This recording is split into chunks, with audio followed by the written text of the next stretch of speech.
Assalamualaikum warahmatullahi wabarakatuh. Selamat tengah malam. Salam sejahtera untuk kalian semua. Semoga Allah Subhanahu wa Ta'ala, Tuhan yang Maha Esa, memberikan kebajikan kepada kalian juga kepada saya. Malam ini saya masih on desk atau kerja di laptop. Tentu saja Anda bertanya-tanya, kok selalu saja begadang tengah malam? Tidak juga. Itu tergantung dari kondisi.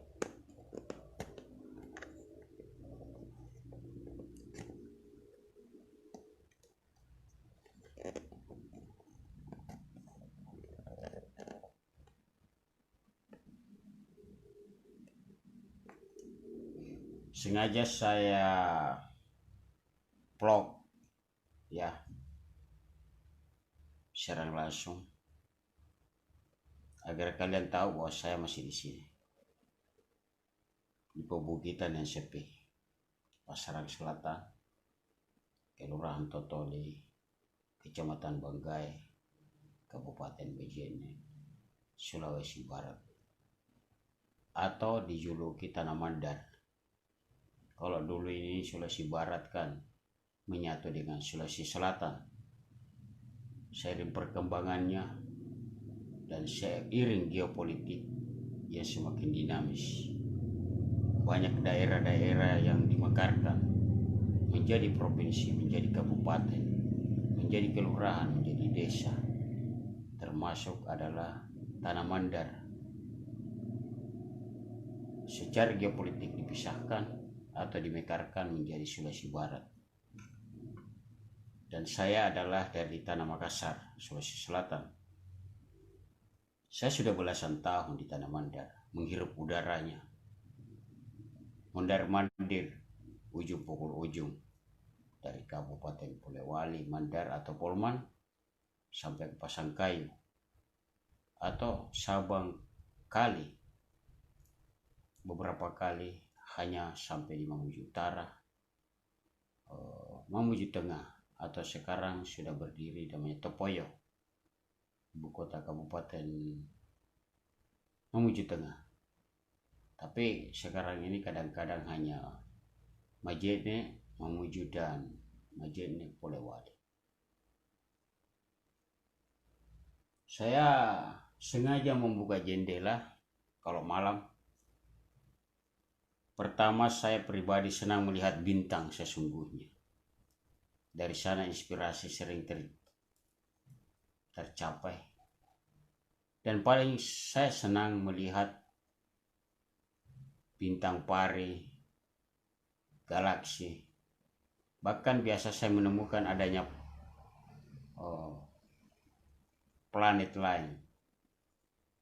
Karena planet dan bintang itu atau galaksi itu berbeda nyalanya. Itu karena sering saya perhatikan sehingga sedikit tidaknya saya tahu bentuknya. Saya senang melihat itu bintang-bintang yang begitu banyak, tidak terhitung berapa jumlahnya, berkilau dari balik jendela ini. Kadang-kadang juga saya berada di belakang rumah, di balai-balai bambu atau di pendopo yang saya buat juga dari bambu-bambu dan kayu-kayu bekas menjadi sebuah duduk-dudukan untuk sore bisa tidur-tidur. Bisa di situ juga menjaga membaca kitab-kitab suci Al-Quran, atau on desk juga mengetik berbagai informasi. Dari balik kaca jendela juga ini saya bisa memandang temaram yang ada di luar sana. Tidak itu saja, angin sepoi. Padahal ini sangat dingin. Jangankan dibuka, ditutup saja angin masuk bagai AC. Ini di jendela saya. Kenapa? Saya buka. Itulah mengapa saya pakai baju gengsi ya. saya memakai baju gengsi. Biasanya kalau ditutup, saya buka baju. Karena memang badan saya ini selalu apa ya, saya tidak tahu juga. Dia suhunya hangat, selalu hangat. Jadi kalau sedingin apapun ya, kecuali mungkin kalau kita di pegunungan misalnya, dia sudah di pos ataukah di puncak pos 3 ya tentu saja tidak seperti di sini karena dinginnya beda. Karena kalau di pegunungan itu kan di atas ini kan cuma bukit, jadi ada dari laut, dekat sini laut itu anginnya tentu ada hangat. Tetapi karena ini agak bukit naik di tempat saya, maka tentu angin pebukitan yang berputar menyatu dengan dari laut sehingga dia tambah dingin. Tentu saja saya merasa dingin. Itulah mengapa kalau saya tidur saya jarang pakai baju. Dan alhamdulillah nyamuk juga tidak mudah mendekat. Kalau saya pakai kipas itu bukan milik saya tapi milik laptop. Mengimbangi saja dia punya berbagai elemen elektronik yang ada di dalam untuk bisa ya dingin. Ada hal yang menarik, mungkin kalian bisa tahu sahabat. Ini adalah hari saya yang beberapa menit ke depan. Sekarang adalah pukul 23.21 waktu Indonesia Tengah. Tetapi di laptop saya memakai waktu Singapura. Jadi kalau dia pukul 2 Singapura itu kan hampir dia serong ke Jakarta ya. Berarti di Jakarta sekarang masih 2 jam 9 ya. Kalau di Papua Ambon itu sudah jam 11:22. Ini masih sekarang di sini jam tidak. Di Papua sekarang 00 mungkin ya, pukul 24. Sementara di sini adalah pukul 11 atau pukul 23 malam. Kadang saya biasa, yang penting kalau saya baring di ranjang di belakang saya ini, pasti insya Allah tertidur walaupun saya minum kopi. Kenapa bisa? Karena kadang-kadang orang amnesia kalau minum kopi, apalagi minum kopi ya. Tapi saya insya Allah tidak. Kenapa? Karena saya selalu berdoa kepada Allah agar saya selalu dimudahkan mendapatkan tidur. Jadi kadang-kadang itu tidak seperti orang pada umumnya. Kebanyakan tidur itu ya tidur nyenyak di ranjang. Saya kadang kalau capek atau apa lantas ngantuk. Kemudian ngantuk saja, tertidur sedikit saya situ. Sepertinya kalau saya sudah bangun, sepertinya saya sudah tidur sangat panjang. Saya juga tidak tahu. Ya kita harus berkesimpulan saja bahwa itu adalah kekuasaan Tuhan yang diberikan kepada setiap manusia. Tapi kadang-kadang kita harus juga tawadhu atau menyejukkan hati batin. Maksud saya tidak angkuh ya. Jadi kalau saya vlog itu saya sharekan langsung, saya sharekan diri saya bagaimanapun, tidak serta-merta bagaimana ya. Itu adalah suatu kesenangan dan juga inspirasi buat kalian tentang seseorang atau sosok yang dialami oleh seseorang itu. Ya seperti saya misalnya, kalau saya vlog, saya vlogger berarti saya yang menyampaikan sesuatu berupa rekaman, kemudian menyampaikan lewat berita itu apa sebagainya. Sama dengan anda yang sering posting itu diri anda tentang apa, itu kan kesenangan buat anda. Artinya anda menyelamatkan motorik anda yang kaku. Itu saja kuncinya. Kita sering bermain di medsos, apakah itu serang langsung atau rekaman-rekaman kita yang seperti juga orang di TikTok apa, tapi tentunya ada etik ya, kode etik istilahnya. Tidak vulgar, tidak mengandung sara, tidak pornografi dan sebagainya dan provokasi. Ya utama semata menghibur. Nah tentu saya salut dengan Anda juga yang saling menghargai. Jadi memang negeri medsos itu, media sosial itu seperti Facebook itu dunia maya ya maksudnya. Dunia maya karena penuh angan-angan antara pasti dan tidak. Dia bisa disebut juga negeri fata morgana di medsos. Tetapi media sosial itu seperti Facebook adalah tempat untuk menghimpun orang-orang walaupun tidak pernah ketemu, tetapi lewat dia komunikasi berteman, akhirnya sering saling mendoakan dan juga salam-salaman. Itu ibadah loh menurut saya, ibadah. Jadi kalau ada yang menyatakan medsos itu hati-hati dan sebagainya, iya tergantung. Memang sih jangankan di media sosial, di negeri nyata di kita di luar media sosial sendiri banyak kejahatan.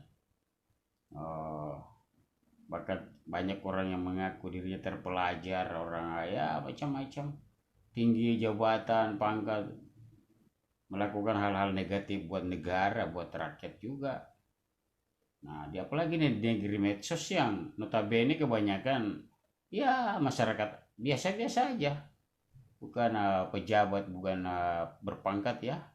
Jadi ya wajar-wajar saja kalau sering terjadi ya apa istilahnya thinking ya, negatif thinking, terjadi hal-hal yang banyak orang tidak senang. Tetapi itulah dunia maya, dunia medsos ya, dunia negeri, dunia maya. Nah cerita ini saya kan gado-gado ini seperti ini malam. Saya hanya vlog ini karena saya merasa sedikit apa, sebelumnya kan sering saya vlog, tapi lain dengan daripada yang lain karena ini hari adalah hari saya, Jumat 14 Agustus 2020, dimana pada hari pagi Jumat itu, Jumat berkah, saya mulai diizinkan oleh Allah Subhanahu wa Ta'ala, Tuhan yang Maha Kuasa, agar saya keluar dari kandungan ibu saya. Ya. Dan baru kali ini seumur hidup saya menjalaninya sendiri. Itulah mengapa ya kondisinya sepi. Biasanya orang kalau hari hanya itu, ya katakan juga ini kan hari Pandu, hari dimana Pramuka dimulai proklamirkan. Kemudian beberapa hari, 14, 15, 16, 3 hari ke depan, negara kita merdeka, 17 Agustus yang ke-75 tahun.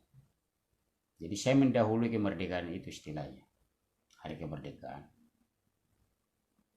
Ya, jadi, tapi batin saya bahagia loh. Nah sebentar nanti di akhir insya Allah di akhir pernyataan vlog saya ini, salah ada sosok yang akan menyampaikan happy birthday, hari kebahagiaan saya, selamat ulang tahun menyampaikannya. Terima kasih, tidak perlu saya sebut namanya ya. Jadi saya di dalam hari-hari saya di hari H ini, ya ibaratnya ulang tahun ya.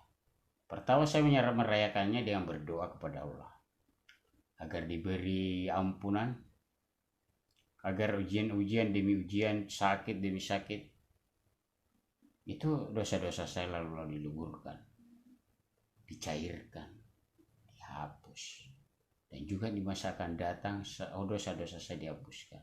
Tentu saja perlu diingatkan, itu saya minta kepada Allah. Kedua, saya tetap bekerja semangat, tapi di setiap waktu, saya ingat bahwa ini ternyata adalah hari khas saya, di mana banyak orang bergembira, ada yang berpesta di kafe, di anjungan-anjungan pantai, atau di rumahnya masing-masing membuat kue tar, membuat kue-kue bolu, membuat kue-kue ulta, meniupkan lilin, mengundang temannya lalu menyanyi, bergembira bersama, happy birthday dan sebagainya. Tapi saya tidak, biasa-biasa saja.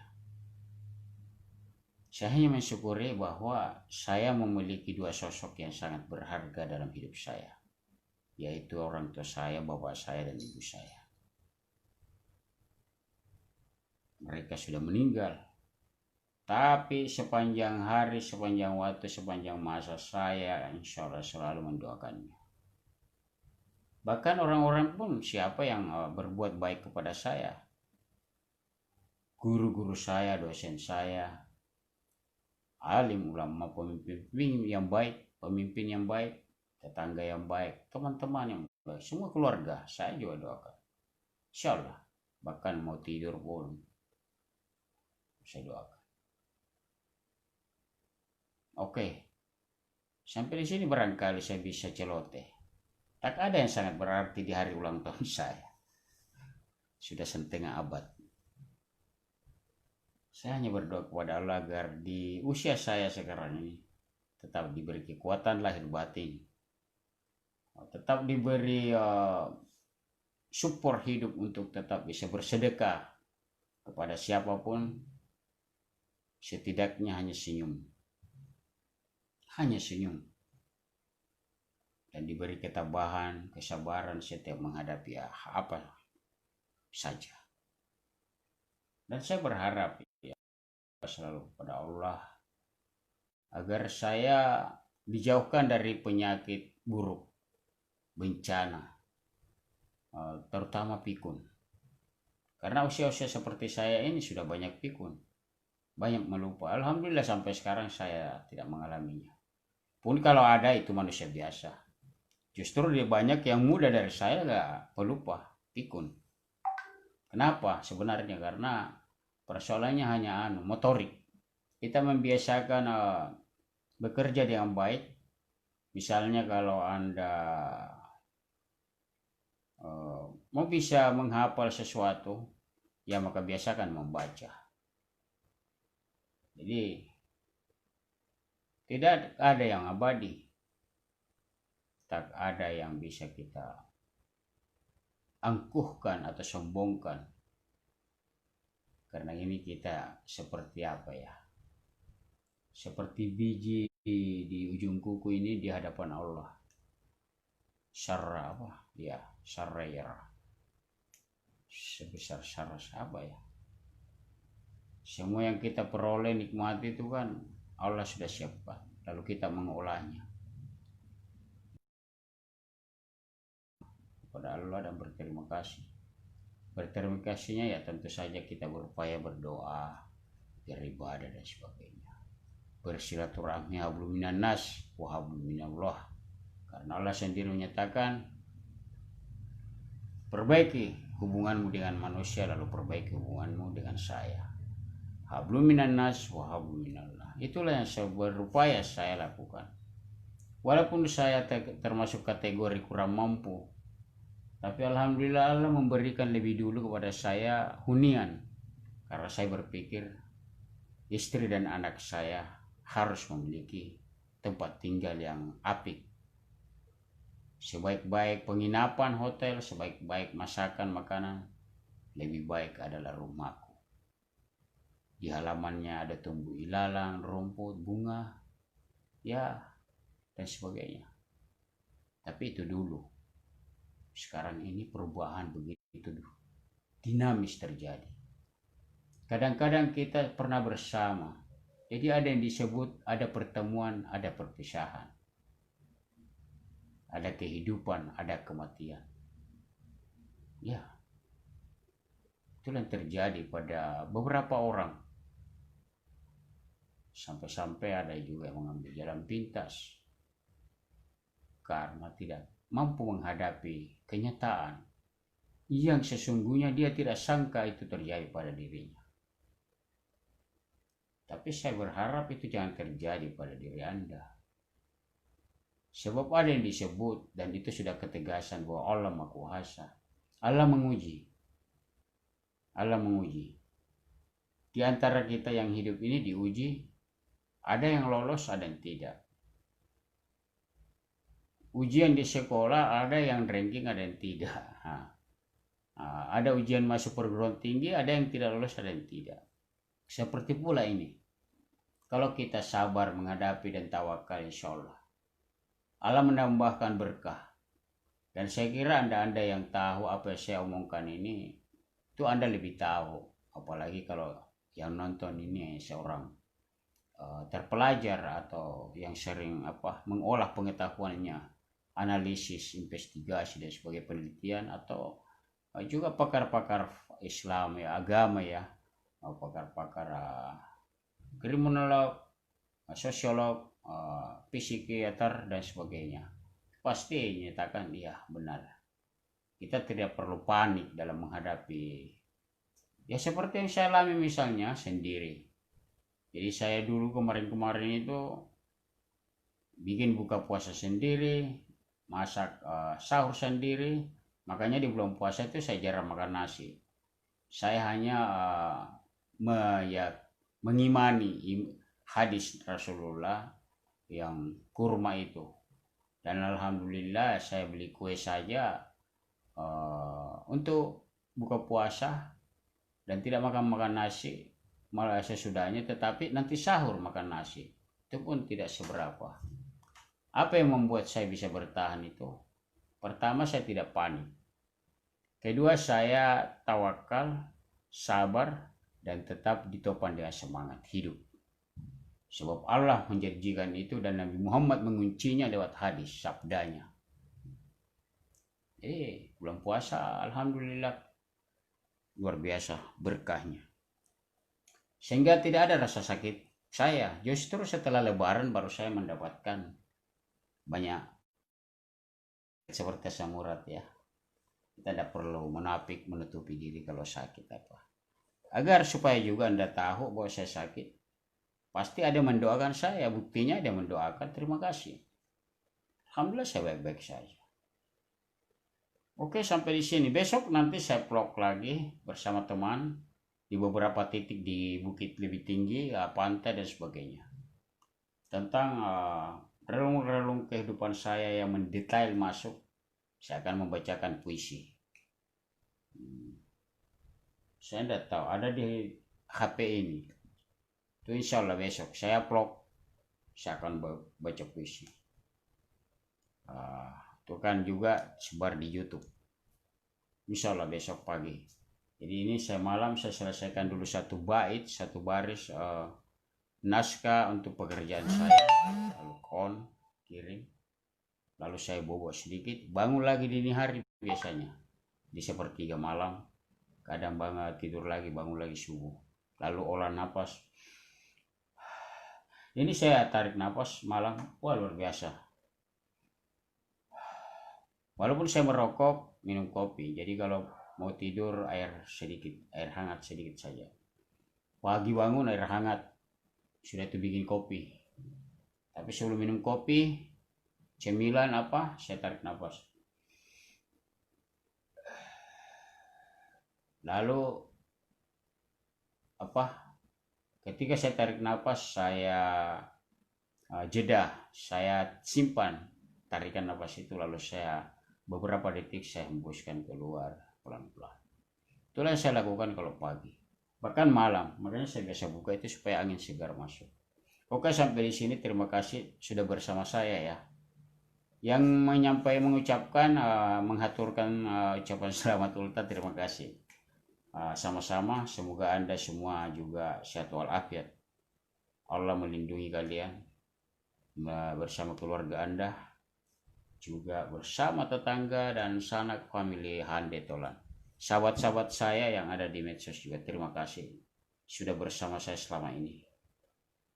Jangan lupa kontek-kontekan dengan para sahabat-sahabat Anda, sebab dengan menjalin silaturahmi, maka kehidupan Anda bisa menjeda penyakit ya, memotong itu mata rantai penyakit dan kegusaran. Juga ya istilahnya orang bilang umur awet. Oke, terima kasih. Sampai jumpa. Jangan lupa senantiasa menghibur diri bergembira, baik melalui vlog, secara langsung dan sebagainya. Bersama saya Syariful Alam. Terima kasih. Assalamualaikum warahmatullahi wabarakatuh. Happy birthday to you. Happy birthday to you. Happy birthday. Pokoknya selamat ulang tahun, sukses selalu. Pokoknya selalu bahagia dan semangat ya.